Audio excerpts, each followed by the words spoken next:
It was a quiet night, the kind of night where the world feels still and nothing seems out of place. The air was calm. The streets of the city were empty. Lamps flickered softly behind closed doors, and families slept without knowing what waited for them at dawn.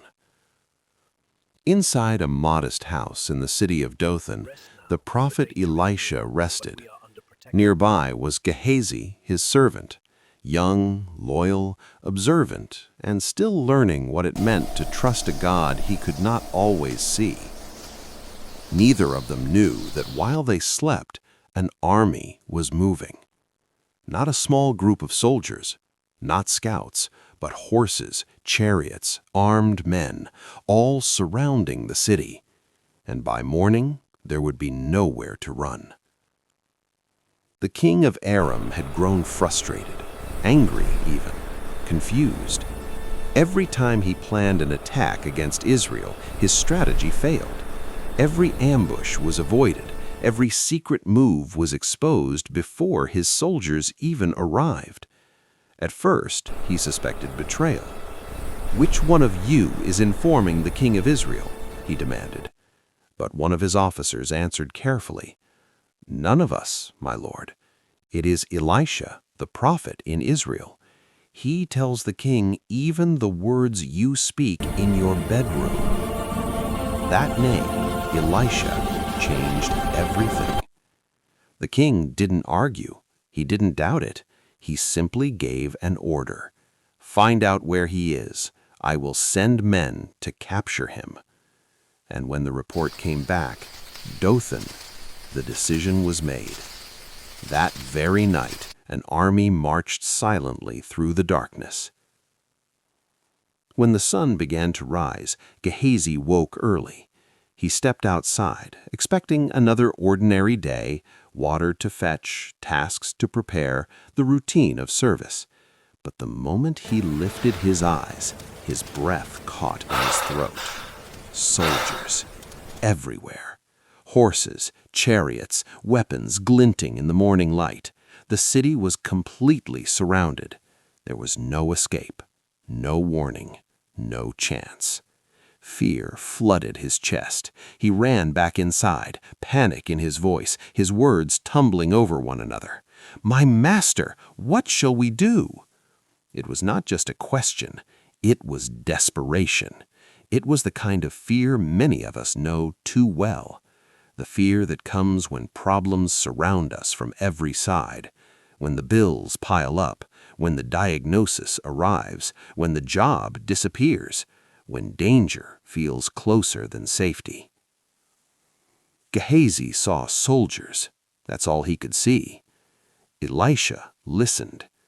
And then, surprisingly, he didn't rush outside. He didn't panic. He didn't raise his voice. Instead, he spoke gently. "Do not be afraid." Not because the situation wasn't serious, not because the army wasn't real, but because Elisha saw something Gehazi did not. There are more with us than with them.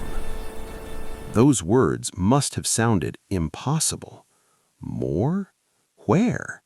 There were no soldiers on their side, no weapons, no walls strong enough to defend them.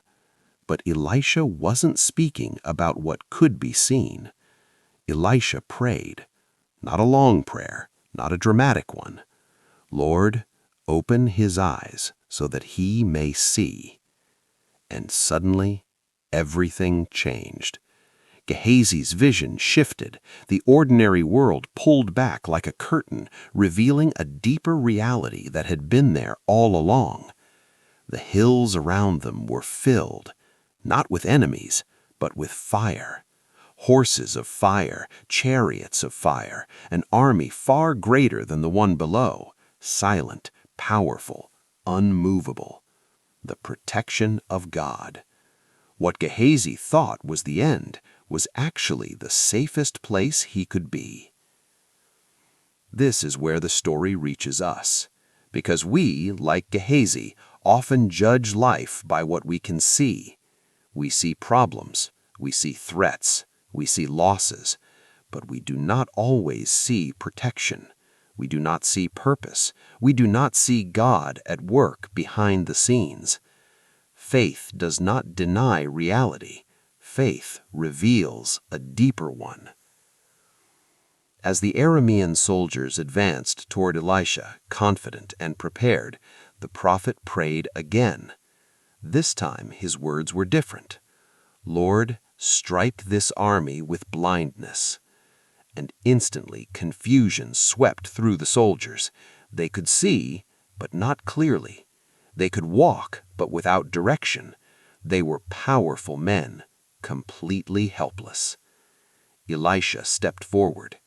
"This is not the road," he said calmly. "This is not the city. Follow me, and I will lead you to the man you are looking for."